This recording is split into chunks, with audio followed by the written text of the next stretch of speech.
Shalom, kasih karunia dan damai sejahtera dari Tuhan kita Yesus Kristus ada dalam kehidupan saudara. Kita berjumpa kembali dalam renungan mingguan hari ini, Rabu 17 Juli 2024. Renungan didasarkan dari Injil Lukas, pasal ke-7, ayat 31 sampai dengan 35. Sebelum kita bersama merenungkan kebenaran sabda Tuhan, mari kita menyatukan hati di dalam doa. Bapa yang penuh kasih, kami mengucap syukur untuk setiap kebaikan, kemurahan, dan pertolongan-Mu yang senantiasa hadir dalam kehidupan kami. Kami benar merasakan kuasa-Mu yang senantiasa memberkati, menguatkan, menyegarkan, dan memberikan kami penghiburan. Maka kami yakin ya Tuhan, kebenaran sabda-Mu yang hendak kami renungkan bersama. Inilah berkat dan karya-Mu yang besar, supaya kami diingatkan, dibangkitkan, dan terus memiliki pengharapan dalam karya keselamatan-Mu yang senantiasa hadir di dalam kehidupan kami. Berfirman-Lah ya Tuhan Yesus, kami siap mendengarkannya. Dan kami mohon ampun ya Tuhan Yesus atas setiap dosa dan pelanggaran kami. Di dalam-Mu ya Tuhan Yesus sang sumber kehidupan dan keselamatan. Kami naikkan doa ini dengan bersyukur dan percaya. Amin. Injil Lukas pasal ke-7 ayat 31 sampai dengan 35. Demikian sabda Tuhan. Kata Yesus, dengan apakah akan kuumpamakan orang-orang dari angkatan ini? Dan dengan apakah mereka itu sama? Mereka itu seumpama anak-anak yang duduk di pasar dan yang saling menyerukan. Kami meniup seruling bagimu, tetapi kamu tidak menari. Kami menyanyikan kidung duka, tetapi kamu tidak menangis. Karena Yohanes Pembaptis datang, ia tidak makan roti dan tidak minum anggur, dan kamu berkata, ia kerasukan setan. Kemudian Anak Manusia datang, ia makan dan minum, dan kamu berkata, lihatlah, ia seorang pelahap dan peminum, sahabat pemungut cukai dan orang berdosa. Tetapi hikmat dibenarkan oleh semua orang yang menerimanya. Berbaiklah kita yang merenungkan sabda Tuhan dan berbaiklah kita yang percaya. Haleluya. Amin. Eyang kakung, eyang putri, Bapak Ibu Saudara dan anak-anak, tema renungan mingguan hari ini, Rabu 17 Juli 2024 adalah orang aneh. Banyak keanehan yang terjadi dalam kehidupan kita. Kita mengatakan aneh karena itu tidak biasa terjadi.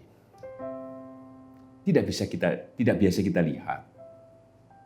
Tidak biasa kita dengar. Atau hal baru. Atau kita mengatakan tidak sewajarnya. Jika merunut pada Kamus Besar Bahasa Indonesia, kata aneh diartikan sebagai tidak seperti yang biasa kita lihat, dengar, dan lain sebagainya. Ajaib atau ganjil. Berbicara tentang keanehan, tentu jika kita refleksikan bersama dengan Tuhan, banyak hal yang terjadi atas hidup kita. Keanehan seperti apa? Ya tentu kita memahami bahwa ada yang tidak atau di dalam Tuhan tidak ada yang mustahil. Bagi manusia seharusnya tidak bisa, tapi bagi Tuhan semuanya menjadi mustahil. Sehingga, ini aneh dan sebagainya. Ini karena cara kerja Tuhan. Sehingga kemudian apa yang terjadi dalam kehidupan kita? Seharusnya kita tidak bisa begini dan itu, tetapi ada keanehan, artinya ada keajaiban Tuhan yang bekerja dalam kehidupan kita sehingga kita bisa menerima yang tidak sewajarnya, yang tidak biasa ini tiba-tiba datang kepada kita karena kehendak atau cara kerja dan mujizat Tuhan. Dalam teks yang kita renungkan jadi menarik. Aneh bukan berarti tadi pada hal-hal yang selalu dihubungkan dengan Tuhan. Tetapi seperti kemudian menjadi bahasa yang mendiskreditkan atau bahasa yang dikenakan pada seorang yang dianggap berbeda dari cara-cara kehidupan yang lumrah. Jika kita membaca di ayat yang secara khusus di ayat yang ke-33, karena Yohanes Pembaptis datang, ia tidak makan roti dan tidak minum anggur, dan kamu berkata ia kerasukan setan. Hanya karena persoalan tidak makan roti, tidak minum anggur. Kan sebenarnya orang boleh bebas memilih. Tidak makan ini, tidak minum ini. Tapi gara-gara tidak makan roti, tidak minum anggur, dianggap kerasukan setan. Keberbedaan cara hidup Yohanes dianggap aneh. Tadi saya mengatakan di luar kebiasaan yang dilakukan oleh orang-orang yang di sekitarnya. Tapi pertanyaannya, apakah boleh Yohanes memilih itu? Boleh.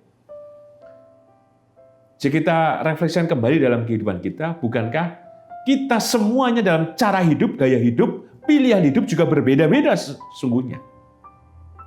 Jika menerapkan kata aneh, kita bisa mengatakan orang lain aneh, orang lain juga bisa mengatakan kita aneh. Karena memang kita berbeda. Itu juga yang dikenakan orang banyak kepada Tuhan Yesus. Di ayat 34. Kemudian anak manusia datang, ia makan dan minum, dan kamu berkata, lihatlah, ia seorang pelahap dan peminum, sahabat pemungut cukai dan orang berdosa. Dianggap aneh lagi. Karena budaya masyarakat pada waktu itu jelas tidak mau menerima, tidak mau bersahabat, tidak mau bergaul dengan orang berdosa dan pemungut cukai. Tetapi Tuhan Yesus melakukan, menerima semua orang. Siapa saja yang mau datang kepadanya, termasuk tadi disebutkan orang-orang berdosa dan pemungut cukai. Maka Tuhan Yesus juga disebut orang aneh menurut orang banyak pada waktu itu. Teks yang hari ini kita renungkan menyadarkan kita bahwa ada tuduhan, bahwa ada intimidasi, bisa-bisa celaan, yang bisa saja dikenakan pada diri kita, atau kita juga menuduh yang lain melakukan hal yang disebut aneh. Wah, dia aneh. Wah, dianggap aneh maka dianggap ganjil. Aneh maka dianggap apa? Bisa jadi dianggap, wah, angel dikandani apalagi, ngeyelan, dan lain sebagainya. Tuduhannya begitu. Padahal kan orang boleh punya posisi yang berbeda. Kita sesungguhnya juga berbeda dengan yang lain. Maka pesan apa yang kita terima dari teks yang kita renungkan hari ini dalam tema orang aneh? Yang pertama, kita dipanggil seperti halnya Yohanes Pembaptis. Tidak makan roti dan tidak minum anggur. Artinya membuat pilihan yang tegas pada laku, cara, gaya hidup. Ini yang dilakukan oleh Yohanes Pembaptis. Yohanes Pembaptis mengenal dirinya dalam panggilannya sebagai orang yang berseru-seru di padang gurun. Sebagai orang yang dipilih Tuhan, sebagai orang yang nazir, yang dipersiapkan Tuhan, yang dipakai Tuhan. Maka ia juga harus hidup layak, hidup kudus. Maka kita pun dipanggil menjadi orang aneh. Artinya ada cara kehidupan yang tidak biasa yang harus kita lakukan sebagai orang Kristen. Yang seperti apa? Ya tentu saja. Kalau Yohanes tidak makan roti dan tidak minum anggur, maka kita melakukan hal yang sama. Tidak berbuat dosa, tidak memfitnah, tidak mencemarkan rumah tangga kita dengan perselingkuhan, tidak bertindak yang mencederai, melukai, mengintimidasi, menekan dan menindas yang lain. Tidak kemudian melakukan hal-hal yang tercela dan lain sebagainya. Maka kita harus mengambil pilihan yang tepat dalam panggilan kehidupan kita sebagai orang Kristen. Mungkin ada yang mengatakan, wah dasar orang Kristen orang aneh. Biarkan saja. Yang penting cara hidup, gaya hidup, pilihan hidup, dan semua yang ada dalam kehidupan kita selaras dan kebenaran yang Tuhan nyatakan dalam kehidupan kita, dan kita nyatakan lakukan itu secara pribadi dalam kehidupan kita. Orang mau bilang kita kerasukan setan, dianggap tidak wajar, nganeh-nganehi dan sebagainya, biarkan saja. Yang penting kan tunjukkan bahwa diri kita adalah orang aneh, artinya orang yang berbeda, artinya orang yang berkualitas dalam cara yang Tuhan tunjukkan oleh firman-Nya untuk memimpin kehidupan kita. Yang kedua, persis yang dilakukan oleh Tuhan Yesus. Kita dipanggil juga untuk menjadi orang aneh. Untuk apa? Untuk terbuka atas kehidupan bersama. Kita dipanggil untuk menjadi berkat. Bersama para pemungut cukai, bersama orang-orang berdosa. Kita juga harus bersama dengan keluarga kita, apapun dan siapapun. Keberadaan pasangan hidup kita juga. Dengan anak-anak kita dan keluarga kita. Dengan masyarakat yang lebih luas di dalam kehidupan bergereja dan lain sebagainya. Kita harus terbuka. Kehadiran kita, yakinlah akan menjadi berkat. Tuhan menyediakan dirinya untuk hadir. Bukankah direspon oleh mereka yang tertindas, mereka yang disingkirkan oleh masyarakat sekitar mereka. Orang berdosa tentu sudah merasa bahwa diri mereka berdosa. Para pemungut cukai juga demikian. Mereka tertarik datang kepada Yesus karena mereka melihat kasih keterbukaan Tuhan Yesus menyambut mereka. Untuk itu, mari kita jadikan diri kita orang aneh dengan apa? Yang tidak biasa. Melakukan yang tidak biasa dilakukan orang lain. Yaitu merangkul, mengasihi, mengampuni, dan menjadi berkat atas kehidupan bersama. Sebagai penutup, dalam tema orang aneh. Bukankah gereja diartikan sebagai orang yang dipanggil, tapi benar tutus keluar. Kita adalah orang-orang percaya. Bahkan dalam pokok ajaran gereja disebutkan sebagai persekutuan umat Allah atau kehidupan bersama religius. Maka dalam sebuah kehidupan, maka ada sesuatu yang kemudian diperjuangkan bersama. Maka inilah yang harus kita perjuangkan bersama. Kehadiran kita yang harus berbeda, yang disebut aneh itu. Yang memberi warna. Yang memberikan kesegaran. Yang memberikan kekuatan. Orang lain tidak memikirkan, tapi kita memikirkan. Orang lain mungkin tidak melakukan atau bahkan berhenti melakukan, kita harus kemudian melakukan. Tetapi dalam cara yang benar, dalam tujuan yang benar. Dan itu dilakukan dalam tindakan yang benar. Yakinlah, jika kita mengambil inisiatif itu dalam panggilan kita. Keanehan atau ketidakbiasaan yang kita tunjukkan dan nyatakan. Justru mengisi dan hadir dalam kehidupan bersama yang dibutuhkan oleh yang lain. Dan itu akan menjadi berkat bagi kehidupan kita secara pribadi dan bersama dengan yang lain. Amin. Mari kita menyatukan hati di dalam doa. Bapa yang penuh kasih, kami mengucap syukur untuk kebenaran sabda-Mu yang telah Engkau nyatakan dalam kehidupan kami. Mampukan kami untuk melakukan yang berbeda dengan cara-cara dunia. Untuk menghidupi setiap panggilan-Mu yang Kau nyatakan dalam hidup kami. Keberbedaan itulah yang menjadi warna, menjadi berkat untuk kami dan kehidupan bersama. Terima kasih ya Tuhan untuk kebenaran sabda-Mu yang Kau nyatakan kepada kami.